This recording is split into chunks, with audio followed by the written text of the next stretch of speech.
Hey Frugivore, welcome back. We are going to check out this video, what I eat in a day as a model.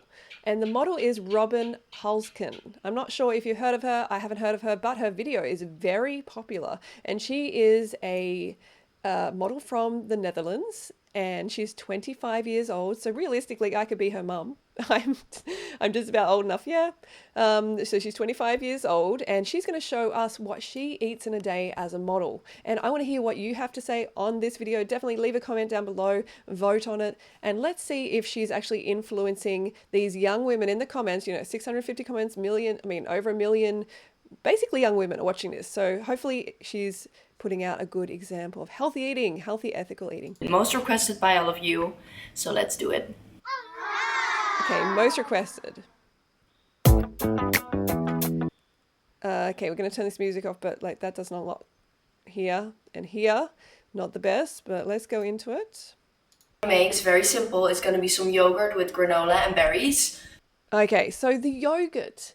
There's no need for us to be having yogurt. It's so last century, basically, when people are like, you know, starving and they had to be suckling on the teats of cows. We don't need to be eating like that, okay? It's not only not beneficial to your health, it's then also to mama cow and baby. Don't even bother. You're a human frugivore. It's not meant to be going in your body.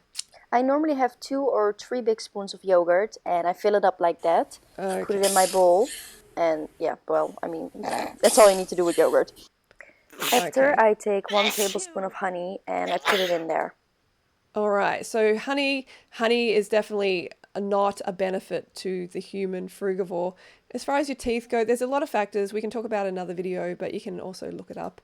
It's not something that you should be eating because you should be eating fruit. And by the way, that was not a tablespoon. So she's definitely measuring things out. She's portion controlling here, which is very typical of these models because they're not eating how they should be. You know, they're not eating a frugivore diet. They're not eating a fruit-based diet, so they have to watch their portions. And that's the beauty of this lifestyle. You don't have to. Just eat all you care for. Don't restrict. So that's the first thing I noticed. She's definitely portion controlling. Take 1 tablespoon of honey and I put it in there. No need to exploit the beast. Just eat fruit, right? Then I just like to mix everything together because I have this very specific way of doing everything. Ah, there you go. A very specific way of doing things. And that screams ED. It really, really does. It really, this is, like, I've been through it a million times. I've coached a lot of people, a lot of young women. I've been through it myself. And it's definitely when you're overly kind of focused on doing things in a particular way when it comes to your food, like, people might say that about the way I eat, but I mean in the way of like portioning things exactly, counting the calories. Yeah, this honestly takes me a while to do. Then I take some berries, put them in my... Hang on. That's seriously it?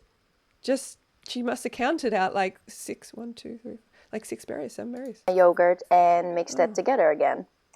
And well, then you have me popping in, trying to explain it should be aesthetically pleasing, but it's not working. Okay, so there's way too much focus on this bowl right now. We should have been way on to like lunch by now, but this is what happens when women are under eating and they're overly focused on the process. It's time to put in the granola. I honestly have no idea how much I normally use. I just put it in until I think it's good. Okay, so she's not measuring that one, but see, this bowl is tiny, so she probably has an idea. She's like, okay, not too much over the bowl. I did get a little bit too enthusiastic this time, since this is way too much granola. But I mean, for me, I would have like at least 3 of those. So yeah, yeah, that's how much. Okay. Sounds like cement.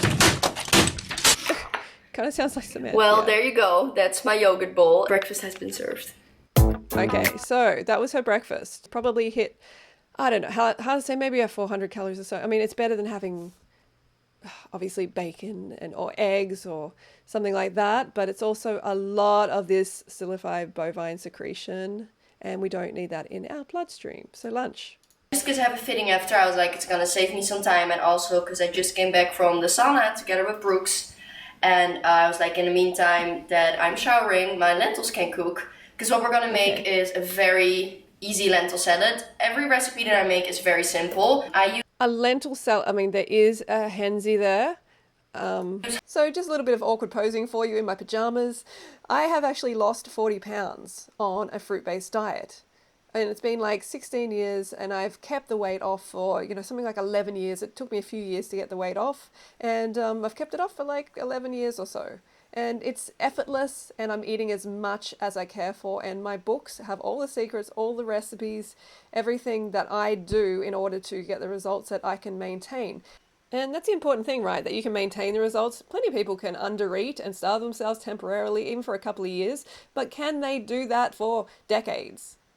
No, they can't, because it is an unsustainable thing to do, is to undereat in order to lose weight and to try and keep that weight off. So I recommend you go for it yourself, eat enough calories, check out my books, and you will get, similar results for your body, and you'll be able to maintain it if you stay on the path. And I just love fruit-based. There's no way I'm going back from it. This is me for the rest of my life. And I want to just share the magic of it with you as well. So check out my books, the ebooks, the link in the description below. You can get all of my books for a good discount, or you can get physical books on Amazon. Half a cup of lentils, and I'm gonna put that in this plate. Ugh. I'm sorry, but lentils, yeah, okay, they're plant-based, definitely, but does this really look that appetizing? Do these beans really look that appetizing when she could be having fruit? She can afford to have like probably the best fruit around, but she's choosing to have the lentils. And don't come at me for like hating on the lentils. I'm not hating on the lentils, but I'm just being honest about they're beans and they're not really optimal for humans, regardless of what people try to tell you. Just scrape it out to make sure I get everything. Such a pro. I use a whole tomato and we're just gonna put it in here. Then awesome to see it's plants so far though. Bye-bye. I'm just gonna push this off to the sides to look organized. I'm gonna use half an avocado, and I already cut it into little Good, blocks. there's some fruit there. Just gonna put it in my salad too. Good, some fruit. Next thing that we're gonna put in our salad is an egg. I'm just gonna peel it really fast. A few moments later. And we're also gonna cut this in little pieces. No, this don't salad do it. is really easy to make. It doesn't. We don't need to see the hensie being cut up. That's like, yeah, I mean, there's not a lot of fructose there. You need fructose, you need sweetness. You can see she's just really sweet deficient here. Okay, really going in on just showing that whole egg just being cut up. All right, like 2 tablespoons of olive oil in there. Wow, so she's getting in a fair bit of fat there. She's got the egg and 2 tablespoons of olive oil. Wow. Unnecessary lamp oil. Don't drink the lamp oil. This is what your lentil salad looks like. Okay, that's what she's got there. All right. So there isn't, like, I'd love to see some potatoes there, even some rice, like sweet potato, plantains, cooked plantains if she wants. Obviously, a fruit lunch is going to be better. She's a human frugivore. She's not meant to be having like lizard food, which is the eggs, and the beans are not ideal either. You can't just pick them off the tree. That's the most optimal. That's, yeah, the best. So, like before you stir it all together and make a mess of it. It's not too exciting for me. I forgot to say that you should season it with salt and pepper, and yeah, she needs something sweet. Needs something sweet for sure.